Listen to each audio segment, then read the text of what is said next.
Serial मन अति सुंदर के आने वाले एपिसोड में आपको देखने को मिलेगा कि जब कली पूरे दिन भूखी रहती है, उसे बहुत ही ज़्यादा भूख लगता है, तब वो जाती है गोलू के पास और कहती है कि मैं इतनी भूखी हूँ और तुम ये सब खा रहे हो जबकि मैं भूख से मरी जा रही हूँ। तब गोलू जी कहते हैं कि अरे ये व्रत में मैं नहीं मानता, तुम भी लो ये बिस्कुट खा लो। और जिसके बाद जैसे ही वो खाने वाली रहती तभी वहाँ पर उसकी सासू माँ आ जाती है और कहती है कि मेरे बेटे की जान की दुश्मन बनना चाहती हो, जब तक ये व्रत पूरा नहीं हो जाता तब तक तुम कुछ नहीं खाओगी ना कुछ पियोगी। ये सारी बातें रानी सुन रही होती है और रानी जाकर के अपनी होने वाली सास को ये सब बता देती है।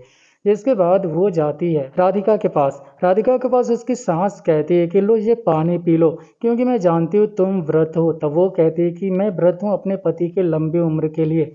वो कहती है कि तुम्हें कोई अधिकार नहीं है व्रत होने का, क्योंकि तुम्हारा डिवोर्स हो चुका है। अब राधिका ये सोचकर कुछ नहीं कहती कि आज ये त्योहार का दिन है और मैं अपने सासू माँ पर कोई इल्ज़ाम नहीं लगाना चाहती हूँ, इसीलिए मैं कोई और बहाने बनाकर टाल देती हूँ।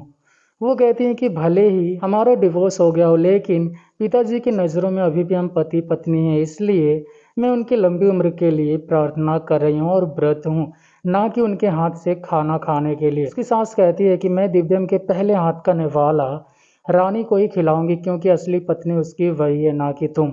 वो कहती है कि मैं इसलिए व्रत नहीं हूँ कि मैं उनके हाथ का निवाला खा सकूं, बल्कि मैं इसलिए व्रत हूँ ताकि मैं उनकी लंबी उम्र की प्रार्थना कर सकूं। इसके बाद वो वहाँ से चली जाती है। दोस्तों बता दें कि जब बारिश हो रही होती तब मोहल्ले की औरतें कहते हैं कि हम बाहर पूजा नहीं करते, आंगन में ही चल के पूजा कर लेते हैं, क्योंकि बारिश रुकने का नाम नहीं ले रही। तब दादी कहती हैं कि हाँ ठीक है। तभी वहाँ पर राधिका आ जाती है। फिर राधिका की सास कहती है कि जाओ तुम दादी के कमरे से गद्दे लेकर के आ जाओ, क्योंकि गद्दे उठाने की शरीर तुम्हारी ही है।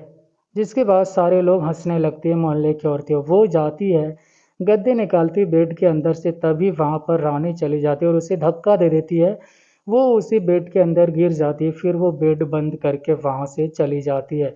फिर सारे लोग कहते हैं कि अभी तक राधिका गद्दे लेकर क्यों नहीं आई। जिसके बाद उसकी सास कहती है कि ठीक है मैं जाती हूँ गद्दे लेकर आने के लिए। जिसके बाद पड़ोसी की औरत कहते हैं कि तुम्हारी दो दो बहुएं होने के बाद भी तुम काम करोगी।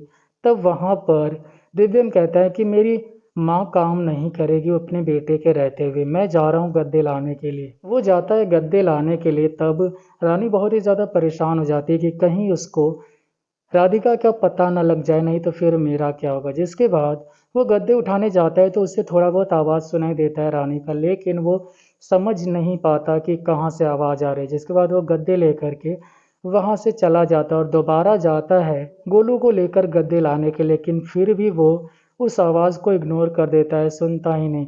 जिसके बाद राधिका वहीं पर बेहोश हो जाती है। अब दोस्तों आने वाले एपिसोड में आपको देखने को मिलेगा कि किस तरीके से राधिका की जान बचती है और दिव्यम के हाथ से उसका व्रत टूटता है। सारा कुछ देखने को मिलेगा आने वाले एपिसोड में, क्योंकि जिसके ऊपर भगवान और माता पार्वती का हाथ हो, भला उसे कौन अलग कर सकता है।